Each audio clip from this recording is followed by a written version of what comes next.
Bismillahirrahmanirrahim. Assalamualaikum warahmatullahi wabarakatuh. Terima kasih sebelumnya yang saya hormati dosen pengampu saya Bapak Asep Arwan s.t.m.com.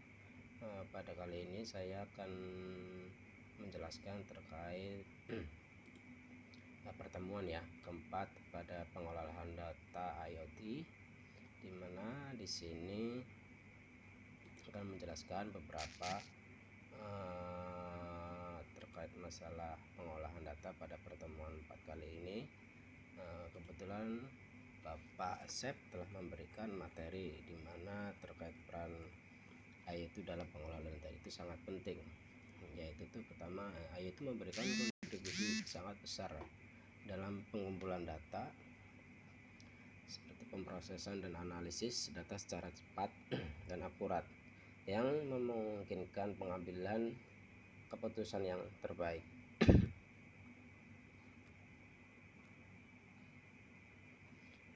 Selanjutnya, proses dalam pengolahan data IoT ini dibagi beberapa untuk secara pengolahan data pada IoT yang proyek kita akan dijalankan. Yang pertama adalah pengumpulan data. Pengumpulan data contoh seperti sensor itu seperti apa, entah itu kita membuat proyek pintu, membuat secara dengan KTP untuk otomatis gitu kan, itu kan membutuhkan sensor pengumpulan data dari seperti lingkungan ya, kayak tadi contohnya kan pengumpulan data. Dan selanjutnya itu pengumpulan data itu dikirim data itu melalui jaringan atau ke server dalam platform ya. Yang ketiga itu pengolahan data itu untuk mendapatkan wawasan yang sangat berarti.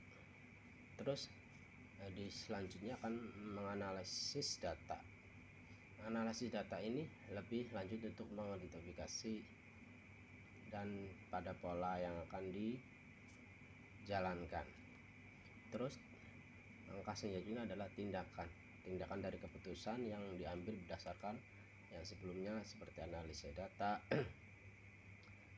untuk menindaklanjuti lebih lanjut pada proyek kita.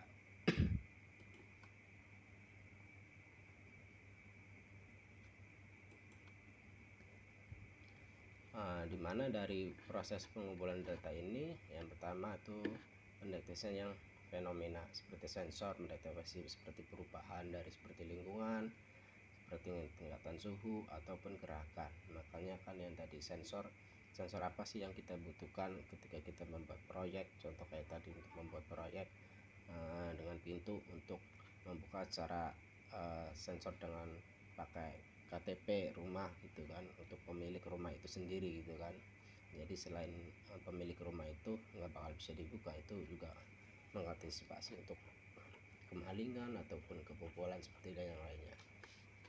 Yang keduanya untuk konfirmasi data digital pada sensor mengubah informasi fisik seperti format digital yang dapat diolah oleh perangkat elektronik. Dan kemudian penyimpanan sementara. Data sementara disimpan di sensor itu sebelum dikirim ke tempat tujuan. Jadi penyimpan dulu tuh sensor terlebih dahulu yang tadi pengumpulan data dikirim ke tempat tujuan. Terus selanjutnya ke pengiriman data melalui jaringan kayak seperti tadi tuh jaringan WiFi ataupun apa ya. Banyak sih proses pengiriman data itu melalui contohnya seperti apa, kayak jaringan, Bluetooth dan sebagainya, untuk server atau platform untuk menganalisis lebih lanjut. Dan tantangan dalam pengumpulan data itu contoh seperti sensor ya, pemilihan sensor yang tepat.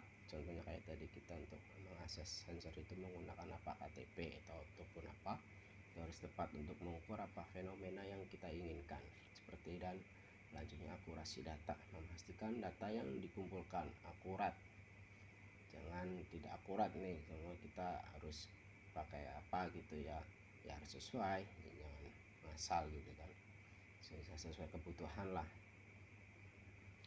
Terus selanjutnya ketersediaan energi, beberapa sensor bergantung pada daya baterai atau energi lainnya. Yang selanjutnya adalah konektivitas, memastikan jaringan yang andal untuk mengirimkan data. Makanya konektivitas itu sangat perlu ya.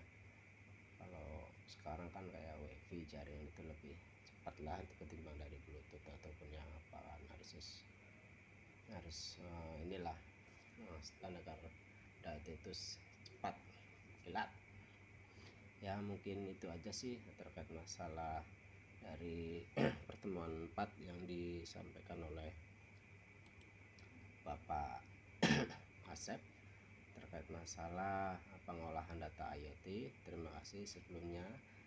Saya Dwi Herianto, NIM 31221051. Terima kasih. Assalamualaikum warahmatullahi wabarakatuh.